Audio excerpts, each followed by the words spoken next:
Mummy जी, मुझे ननद रानी के साथ बाजार नहीं जाना। रचना बेटा, सारा काम निपट गया रसोई का? हाँ मम्मी जी, निपट गया। बस अभी अभी खाली हुई हूँ। रचना ने साड़ी के पल्लू से पसीना पोंछते हुए कहा। तो ऐसा करो, तुम फटाफट तैयार हो जाओ जाकर। जरा रश्मि को आज फिर बाजार जाना है। अभी कह ही रही थी हमसे कि भाभी को लेकर बाजार जाऊंगी। विमला अपनी बहू रचना को आवाज लगाते हुए बोली, जो कि अभी अभी रसोई समेटकर खाली ही हुई थी और थोड़ी देर सुस्ताने के लिए बैठने ही जा रही थी। और तभी सास विमला जी ने एकदम से फरमान सुना दिया, मम्मी जी, हम जीजी के साथ बाजार तो बिल्कुल भी नहीं जाएंगे, क्योंकि मेरा बिल्कुल भी मन नहीं है उनके साथ बाजार जाने का। रचना ने बिना किसी लाग लपेट के स्पष्ट शब्दों में विमला जी से कह दिया। रचना बेटा, आखिर ऐसा क्यों कह रही हो तुम?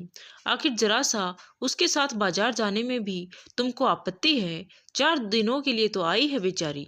ऐसा लगता है कि जैसे तुमको उसका यहाँ पर आना खल रहा हो। विमला ने चिनक कर तिरछी नजरों के साथ रचना से कहा, मम्मी जी, मुझको जीजी के साथ बाजार जाने में कोई भी आपत्ति नहीं है, लेकिन जो बाजार से आने के बाद मुझको सब कुछ झेलना पड़ता है, उससे मुझको आपत्ति है। ये आप क्यों नहीं सोचती? और मुझको यहाँ पर उनका क्यों खलने लगा? ये उनका अपना मायका है, वो जब भी चाहे यहाँ आ जा सकती है। रचना ने फिर स्पष्ट शब्दों में कहा। ऐसा भी क्या अनोखा भला झेल जाती हो तुम? बाजार से वापस आकर जरा मैं भी तो सुनूं। विमला ने फिर चिनकते हुए कहा, मम्मी जी, जब से मैं ब्याह कर इस घर में आई हूँ, तब से ही आपको तो रसोई से कोई लेना देना ही नहीं है, चाहे कोई भी मेहमान आए या रिश्तेदार। खैर, उससे मुझको कोई आपत्ति नहीं, लेकिन जब से जीजी अपने दोनों बच्चों के साथ आई है, तो काम स्वाभाविक रूप से ज़्यादा ही बढ़ गया है। खैर, उससे भी मुझको भी कोई आपत्ति नहीं, क्योंकि मुझको तो काम धंधा करना अच्छा ही लगता है, लेकिन जीजी को तो कोई ना कोई बहाने रोज ही बाजार जाना होता है। उस पर भी एक ही दुकान से उनका काम नहीं चलता।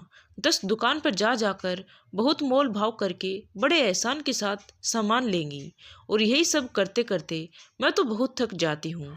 उसके बाद जब घर वापस आओ तो जीजी तो थक गई का फरमान सुनाकर आपके पास आराम से बैठ जाती हैं, लेकिन मुझको तो सीधे रसोई में ही घुसना पड़ता है, क्योंकि उतनी देर में दोनों बच्चों को बड़ी जोर से भूख लग जाती है। पापा और राहुल के भी दुकान से आने का समय हो चुका होता है, तो खाना भी मुझको ही फटाफट तैयार करना पड़ता है। आखिर मैं भी तो इंसान हूँ, मैं भी तो थक जाती हूँ ना। लेकिन आप लोगों में से किसी का भी ध्यान घर की बहू की तरफ नहीं जाता है, क्योंकि वो तो काम करने की मशीन जो है ना, चाहे जितना भी काम करवा लो, फिर चाहे वो बाजार हो या फिर घर हो या फिर रसोई हो, वो थकती थोड़ी ना है, क्योंकि उसमें जान ही नहीं रोती।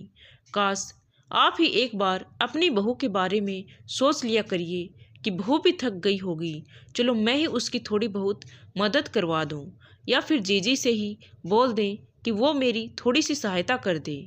लेकिन बिल्कुल भी नहीं। इसीलिए मुझको तो जीजी के साथ बिल्कुल भी बाजार नहीं जाना है।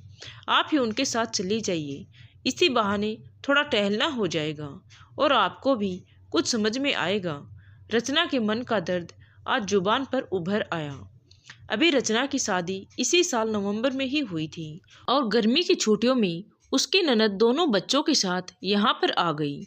अब तो रश्मि को रोज ही किसी खरीदारी के लिए बाजार जाना होता है, क्योंकि उसकी शादी कस्बे में हुई थी और मायका शहर में था, और उसके साथ कहीं ना कहीं उसके मन में ये भी लालसा रहती थी कि यहाँ पर जितना ज़्यादा से ज़्यादा सामान वो खरीद कर ले जाए, उतना ही फायदे में रहेगी, क्योंकि यहाँ पर वो जो भी सामान खरीदेगी वो उसके पापा और भैया की जेब से ही जाएगा, क्योंकि मम्मी तो सामान का रुपया दिए बगैर मानेगी ही नहीं। और इसी चक्कर में वो जबरदस्ती रचना को भी साथ लेकर जाती और लौटकर खुद तो आराम से बैठ जाती, लेकिन रचना की आफत आ ही जाती, क्योंकि उसके आते ही सास ननद और दोनों बच्चों की तरह तरह की फरमाइशें शुरू हो जाती। कभी पकौड़ियाँ बना दो, तो कभी चिल्ला बना दो, तो कभी उत्पम बना दो, और उधर डिनर की भी जिम्मेदारी का बोझ रचना के कंधों पर। लेकिन पिछली बार जब रचना बाजार से वापस आई थी, तभी उसने सोच ही लिया था कि वो अब रश्मि के साथ बाजार तो बिल्कुल भी नहीं जाएगी, चाहे कोई भी कितना भी कहे। बिल्कुल सही कह रही हो रचना बेटा तुम कि रश्मि की खैर ये आदत तो सचमुच बहुत अजीब है कि 10 दुकान में घूमने के बाद बहुत मोल भाव करके सामान खरीदती है। और हाँ, रही काम की बात, तो मैं भी अपनी दो दो नंदों और उनके बच्चों के आने के बाद परेशान हो जाती थी। जब तक वो लोग वापस नहीं जाते थे, एक पैर पर चक्कर घीनी की तरह मैं घूमती रहती थी। जब वो लोग वापस जाते थे तब मैं चैन की सांस ले पाती थी।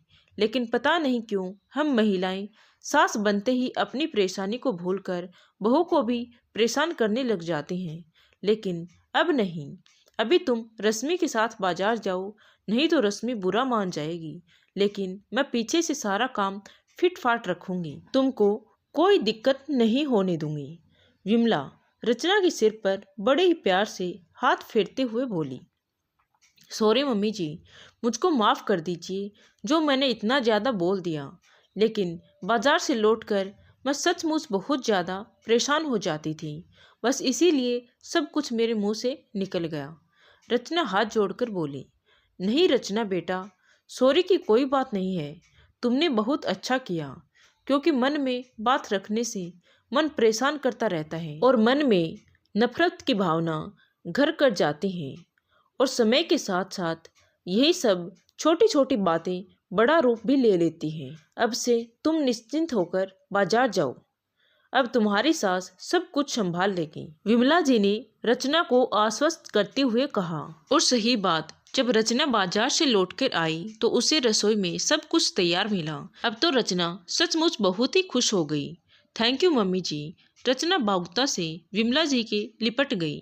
बेटा थैंक यू की कोई बात नहीं, और हाँ, अब मैं तुम्हारी रसोई में रोज मदद करवाया करूंगी, क्योंकि मुझको भी लगता है कि जब से तुम्हारे आने के बाद सारे काम धाम छोड़कर बैठ गई हूँ तो मेरे हाथ पैरों में भी दर्द रहने लगा, खाना हजम नहीं होता, सो अलग, और शरीर भी धीरे धीरे भारी होता चला जा रहा है। लेकिन अब ये गलती बिल्कुल भी नहीं करूंगी, क्योंकि कहा भी जाता है कि व्यस्त रहो मस्त रहो। विमला ने फिर से अपनी बात रखते हुए कहा, अरे वाह मम्मी जी, फिर तो हम दोनों माँ बेटी एक साथ सारा काम करेंगे और साथ में खूब ढेर सारी गपशप भी। फिर तो खूब मजा आएगा और काम भी चुटकियों में निपट जाएगा। रचना ने बड़े ही प्यार से विमला जी के गले लगते हुए कहा। हाँ सही बात। और कुछ ही देर में दोनों सास बहू आराम से बातें करते हुए रसोई में काम कर रही थी। धन्यवाद दोस्तों।